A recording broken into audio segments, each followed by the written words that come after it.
और हम सबका क्या उद्देश्य होना चाहिए? भगवान की सेवा में जुड़ना।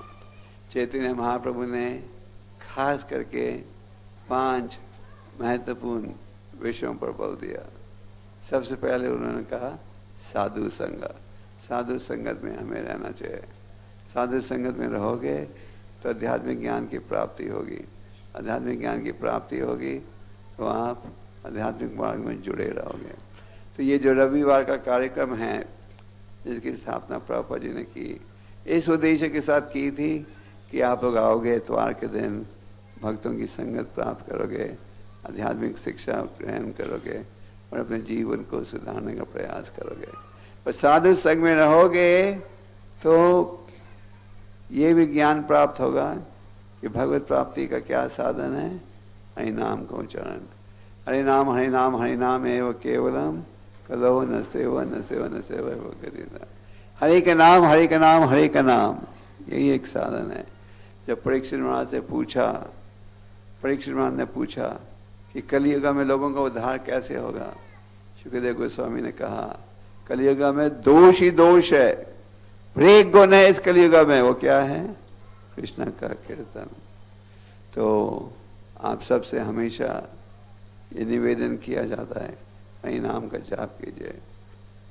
भगवान इतने दयालु हैं कि वो अपने दिव्य नामों में प्रकट होते हैं। काली काली नाम पर कृष्ण अवतार। और इस कलियुग में यही है भगवत प्राप्ति का साधन।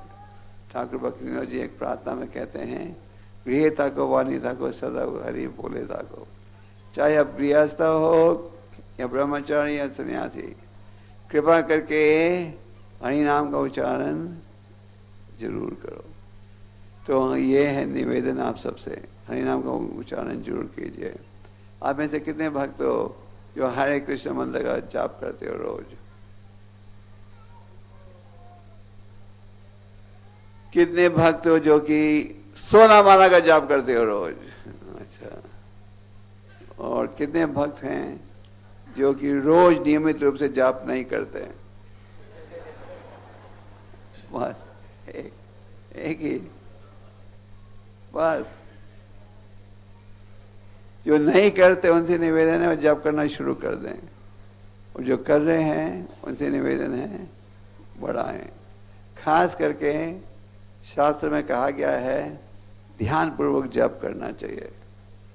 जाप का लाभ तो हर स्थिति में है, पर जब आप जप माला करने के लिए बैठते हो, अगर आप केवल उसी पर एक ही कार्य करो वो ज़्यादा अच्छा है। ये नहीं कि आप जप भी कर रहे हो और अनेक और दूसरे काम भी साथ कर रहे हो। तो हरि नाम का उच्चारण। तीसरा आदेश था क्या? किसे पता है तीसरा क्या था? भगवत श्रवणम, श्रीमद् भागवतम को सुनो। इसको के मंदिरों में रोज भागवतम की क्लास होती है।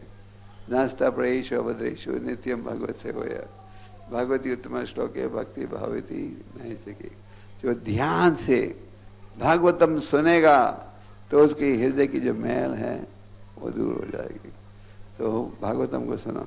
आप ऐसे कितने भक्त हो जो भागवतम क्लास को रोज इंटरनेट में सुनते हो? कोई नहीं, बात तो। और कितने भक्त हो जो कि मंदिर आते हैं क्लास सुनने के लिए? और कितने भक्त हो जो कि भागवतम को रोज पढ़ते हो घर में? तो लगता है कि इंटरनेट में आप लोग ज्यादा इंटरनेट का फायदा नहीं उठा रहे हैं। इंटरनेट में कम से कम इस सभा में 1 या 2 व्यक्ति इंटरनेट में सुनते हैं क्लास। और चौथा आदेश क्या था?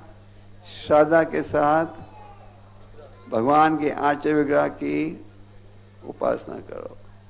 तो भगवान की आर्चे विग्रह की उपासना करो श्रद्धा के साथ। ये नहीं ये पत्थर की मूर्ति है, ये सोचते हैं क्या यहाँ स्वयं भगवान उपस्थित हैं। और 5वां था धामवासी बन जाओ।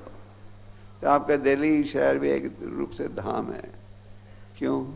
क्योंकि प्रभुपाद जी ने काफ़ी समय काटा यहाँ प्रचार बढ़ाने के लिए।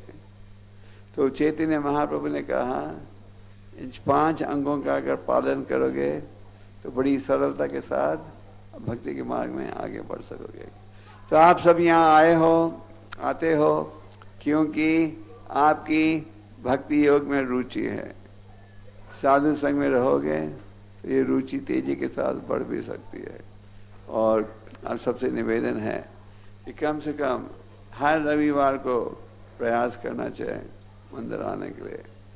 और साधु संग में रहोगे तो आप हमेशा सुनते रहोगे क्या माया बुरी है और भक्ति सबसे महत्वपूर्ण सेवा है। तो ये सबसे महत्वपूर्ण सेवा है।